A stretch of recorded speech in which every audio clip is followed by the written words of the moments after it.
तुफैल मोहम्मद जब लिखने पढ़ने की उम्र को पहुंचे तो उन्हें एक मदरसे में दाखिल करवा दिया गया। वहीं से उन्होंने मैट्रिक किया।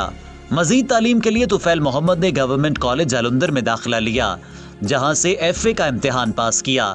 एफए के बाद तुफैल मोहम्मद ने फौज में शमूलियत की कोशिशें शुरू कर दी। उन्हीं दिनों आपकी शादी खानदान की एक खातून नयाज बीबी से कर दी गई।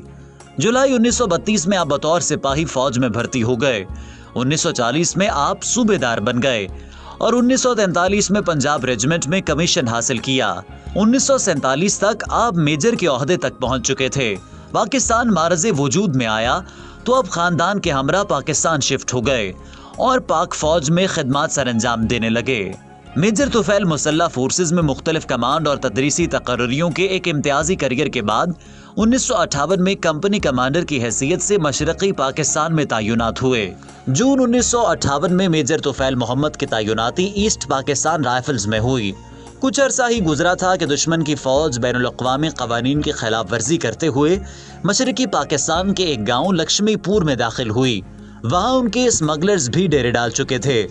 मेजर तुफैल को लक्ष्मीपुर के इलाके में हिंदुस्तानी स्मगलर्स का कारोबार बंद करने और भारतीय दस्तों का सफाया करने का मिशन सौंपा गया, जो वहां मोर्चा बंद हो चुके थे। मेजर तुफैल अपने दस्ते के साथ वहां पहुंचे और 7 अगस्त को भारतीय चौकी को घेरे में ले लिया। नाजरीन, मेजर तुफैल अपने साथियों की क़यादत करते हुए चौकी से सिर्फ 15 गज की दूरी पर पहुंच चुके थे। मोर्चा बंद दुश्मन को मालूम हुआ तो उन्होंने अंधाधुंध फायरिंग शुरू कर दी। मेजर तुफैल ने अपनी टीम की कमान संभाली हुई थी। सबसे आगे होने की वजह से वो दुश्मन की गोलियों का पहला निशाना बन गए। इसके बावजूद आपने हिम्मत न हारी और शदीद जख्मी हालत में एक ग्रेनेड चौकी की तरफ फेंका, जो सीधा दुश्मन के गनमैन को लगा और वो गन समेत फना हो गया। नाजरीन, मेजर तुफैल के जिस्म से इतना खून बह चुका था कि उनकी जिंदगी का चिराग बुझने को था। इस हालत में भी वो अपने साथियों की क़यादत का फरीज़ा सर अंजाम दे रहे थे।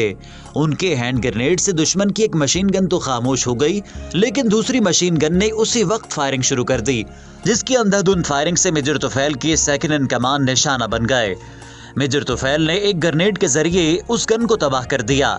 इस दौरान उनका खून बहता रहा, लेकिन जान की परवाह किए बगैर उन्होंने मिशन जारी रखा और अपने जवानों को मुसलसल हिदायत देते रहे।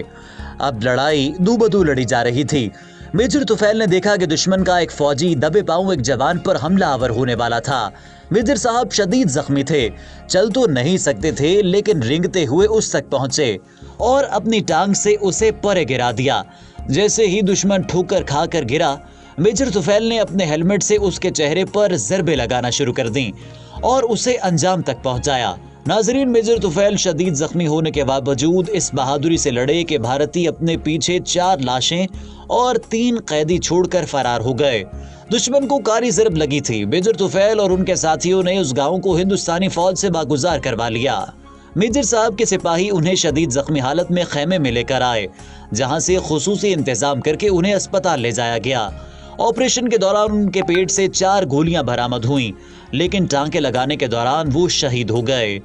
मेजर तुफैल मोहम्मद की शुजाअत और दलेरी के एतराफ़ में हुकूमत पाकिस्तान ने उन्हें निशान हैदर देने का ऐलान किया, जो नवंबर 1965 को उनकी साहबजादी नसीम अख्तर ने सदर अयूब खान से वसूल किया। मेजर तुफैल शहीद एजाज पाने वाले उम्र के लिहाज से सबसे बड़े फौजी हैं। शहादत के वक्त उनकी उम्र 44 बरस थी। सर फखर से बुलंद कर देने वाले इस कारनामे की वजह से आपको फातेह लक्ष्मीपुर कहा जाता है। आपकी तदफीन वेहाड़ी के नवाही इलाके में की गई। उनके एजाज में इलाके के गांव का नाम तुफैलाबाद रखा गया है। नाजरीन, जिंदा कौमें अपने मोहसिनों के एहसानात को फरामोश नहीं करती। मेजर तुफैल की जिंदगी और उनके पुरशिकवा कारनामे पर फातेह लक्ष्मीपुर के नाम से किताब भी लिखी गई। पाक फौज के इस अजीम सपूत पर कई नज़में भी लिखी गई। प्रोफेसर हमीद कौसर ने मेजर तुफैल शहीद को कुछ इस तरह खिराज अकीदत पेश किया। अरूज यूं ही किसी को नहीं मिला करता, लहू में डूब के रोशन हुआ है नामे तुफैल। मेरे वतन को मुबारक हो ये मुकाम तुफैल, निशाने हैदर वतन के सिपाही, शहादत की मंजिल के बेलोस राही, यह लक्ष्मीपुर देता गवाही।